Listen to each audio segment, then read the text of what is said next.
His idea was picked up and developed by the long-serving Sarsang Jhalak of the RSS, the Rashtriya Swayamsevak Sangh, M.S. Golwalkar. And Golwalkar, who was also Maharashtrian, was head of the RSS from about 1940 to 1973 when he died. So he had 33 years leading and shaping the ideas of that organization. And Golwalkar slightly stood Savarkar's idea on his head. He too took up the mantle of Hindutva. But he disagreed with Savarkar that Hindutva was culture above Hindu religion. He said, no, Hindu religion is the fount. Culture is merely a subset. But the distinction didn't matter because, he said, in any case, Sikhs, Buddhists and Jains are Hindus in the meaning of the Hindu religion. They were merely reform movements within Hinduism which have been absorbed into Hinduism. So he was not disagreeing with Savarkar on that. And he said that only Hindus can live in this country. He actually went on to say, and I'm quoting almost the exact words, he said, in this country, Hindus are the owners, Parsis and Jews are the guests, and Christians and Muslims are the dacoits. Can they have the same rights in our country? This is almost exactly the words of Golwalkar, which you can find in his book, A Bunch of Thoughts. Now, from this proceeded Golwalkar's argument about the nature of national identity, which I will come to in a minute, because I must mention the third big ideologue of Hindutva, whom we must know because the government of the day wants us to know him, and that is Deen Dayal Upadhyay, who was president of the Bharatiya Jansangh, the political party founded by the RSS, with Dr. Shyama Prasad Mukherjee, the former head of the Hindu Mahasabha, as its head in 1951. And the Bharatiya Jansangh only lasted till 1977, when it merged into the Janata Party that opposed Indira Gandhi's emergency, and when the Janata Party broke over the issue of the dual membership in the RSS, it re-emerged as the Bharatiya Janata Party. So the Bharatiya Janata Party is very much in the line of saintly succession to the BJS. The BJP is really the reborn or the reincarnated Bharatiya Jansangh. And Deen Dayal Upadhyay was president of it for only 1 year, but he was its principal ideologue. And he is today the person whom the present government of India most reveres. He is seen as the principal ideologue of the Bharatiya Janata Party and its government. There are something like 60-odd institutions, yojanas, libraries, universities, institutes that have been named or renamed for Deen Dayal Upadhyay, and every ministry has been instructed by the Prime Minister to study the thoughts and beliefs of Deen Dayal Upadhyay. So he is important to know.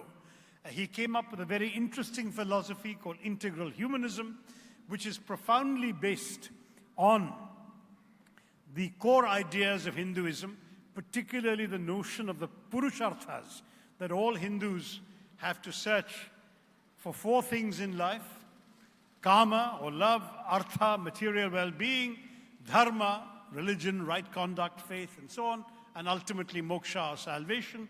He applies the Purusharthas to society as well, and it's a very interesting philosophy, not all of which I disagree with.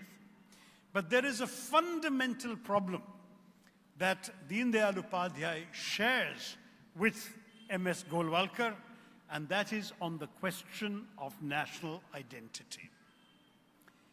Both Golwalkar and Upadhyay say that they reject the Constitution of India. Why?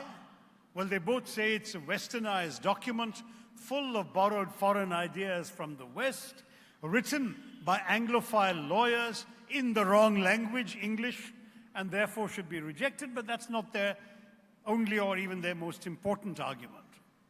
What they say is that what is fundamentally wrong, and Upadhyay is the one who explains this best, what is fundamentally wrong with the Constitution of India is its concept of what is the nation. Both Golwalkar and Upadhyay say that the Constitution of India rests on the flawed idea that a nation is a territory, the territory of India, and all the people living on it, irrespective of their race, their religion, their ethnicity, their language, and so on. Whereas Golwalkar and Upadhyay say that is wrong. A nation is not a territory. A nation is a people, and the people of India are the Hindu people, and that is why we must have a constitution for a Hindu Rashtra. A Rashtra which is owned by and belongs to the Hindus, which has the soul of Hinduism embedded in it, and where others will only live on the sufferance of Hindus. This is a very fundamentally different idea about national identity. And what is very striking about this idea is that it sometimes gets conflated with ideas of race. Race was a very popular idea in the 1920s. So when you find people like Savarkar and Golwalkar writing about the Hindu race, you have Golwalkar actually writing in the 1930s that what Hitler did to the Jews is the right thing, and that's what Hindus should do to the others in India. But then Upadhyay, who is flourishing 20 years after independence, he was president of the Jansangh from 67 to 68, he's a little more moderate. He says, it would be foolish to suggest that you can just drive out all the Muslims or exterminate them. No, they must become Hinduized. They must recognize that they are Hindu Mohammedans. If they do that, then it doesn't matter how they pray and how they worship, but they must acknowledge their principal culture is Hindu. And Upadhyay goes so far as to single out a couple of examples of good Muslims, Muslims that he is prepared to admire, like the social reformer Hamid Dalwai, the famous diplomat, jurist, and politician Muhammad Karim Chagla, the great revolutionary Ashfaqullah Khan. He said, these Muslims we can all be proud of as Hindus. But others, they don't acknowledge. Now this is, of course, more moderate than the Golwalkar view, but equally dangerous to the idea of a national identity which does not look at a person's religion, but sees him or her only as an Indian. Now, both Golwalkar and Upadhyay make the argument that history, and that's why this is the last and important point to come to in this talk about, in terms of our topic, that history is an important constituent of what makes a Hindu a separate, belonging to a separate nation. Because according to both of them, Hindus are different because they have different historical heroes. If you start off with the premise that India is a Hindu land whose pristine purity has been invaded or attacked from the outside, then you see your heroes differently. So whereas a liberal-minded secular historian might, for example, praise Akbar as a great, far-seeing and enlightened monarch because he tried systematically to rule for all the people of India, Hindus and Muslims alike, that he worked and cooperated with Muslims, he had Muslim ministers, Muslim generals, Muslim courtiers, and he even tried to create a new syncretic religion, merging Islam, the best elements of Islam and Hinduism, a faith called Din Ilahi, all of which made Akbar the Great in many people's minds. A Hindutva historian will say Akbar was not great, cannot be great because he was a Muslim, and we should actually be supporting Rana Pratap of Mewar, of Udaipur, who fought against Akbar in the Battle of Haldi Ghati. He was our hero and Akbar was the villain because Akbar was Muslim and Rana Pratap was a Hindu defending his ancestral lands on behalf of the Hindus. Now you can see the difference in the vision of history this implies. There's a slightly amusing footnote to all of this. In fact, two amusing footnotes to all of this. The first is that in the Battle of Haldi Ghati, Akbar didn't actually go and fight that battle. He sent his top general. And who was his top general? Raja Man Singh, not a Muslim, a good Hindu. And Rana Pratap did fight, but alongside him was his top general. And who was his top general? Hakim Khan Sur. So there are no simple binaries in Indian history.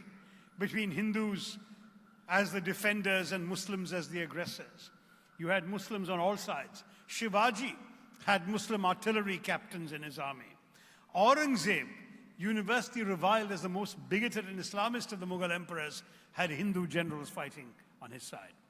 So when you look at the perception of history, this implies, oh, there is a second amusing footnote. And the second amusing footnote is that now, in a number of textbooks in BJP-ruled states, they've decided to change the ending of the battle. All our history books say that Akbar's army won the battle of Haldighati and Rana Pratap had to flee and hide. But now, the new history says Rana Pratap won the battle of Haldighati and he wasn't hiding, he was regrouping and taking up new defensive positions. Now that's something slightly amusing because, as you know, Akbar kept on ruling the country for 30 years and the supposed victor did not. But that we will leave to the BJP historians to get their khaki knickers and a twist explaining it. I don't need to go into that. But this is an example of the way in which the story is to be told. And why is this so? Because the Hindutva narrative, sadly, is a narrative based on a massive inferiority complex. They look back on India's history as a history of humiliation, subjugation, defeat, and conquest by others. And what is very interesting is that they finally feel that they have now had a chance to restore the glory of the Hindus by controlling India in the name of the Hindus. Now, there are profound problems with this, obviously. First of all, that very notion is absurdly peculiar. When I wrote my last book, An Era of Darkness, and I talked about 200 years of foreign rule, I was amazed to hear the ruling party and the Prime Minister himself speaking of 1,200 years of foreign rule.